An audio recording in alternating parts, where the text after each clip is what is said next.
My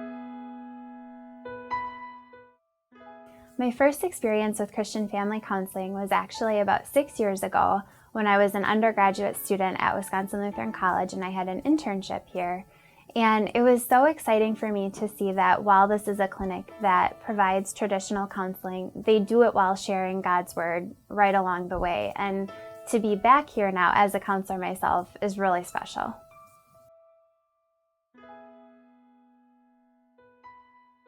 My areas of specialty are working with children and adolescents, and that's a population that I've always really been drawn to.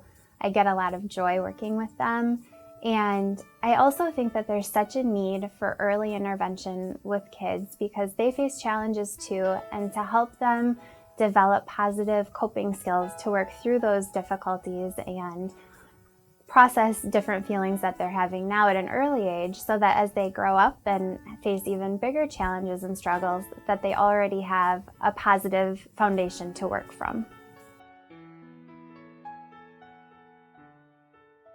I think that the challenges that people face that initially bring them into counseling can be very different, but one thing that's often the same is that people want to leave feeling better. And to be able to work through that healing process, providing traditional techniques and strategies, but doing it based on the foundation of hope and assurance that can only come through Jesus Christ and His Word is really a blessing to be able to do. My approach in counseling tends to be eclectic, which means that I use different strategies and techniques for each person because everybody is an individual and what works for one person might not work for the next. But with that, I tend to be very person-centered, which means that I place a lot of value in the counseling relationship between the client and myself and developing a rapport so that they feel that they can trust me no matter what is discussed in session. And I really have their best interests at heart all the time. The strategies and techniques I usually pull from are cognitive behavioral, which means that we focus on negative self-talk that they might be having in their head and how that can negatively affect their feelings or behaviors. And if we can change some of that to more positive, it can lead to positive feelings and behaviors as well.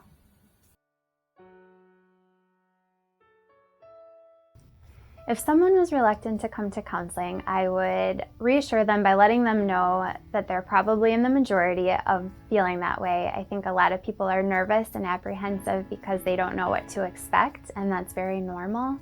And I'm with them as they go through that process to help them.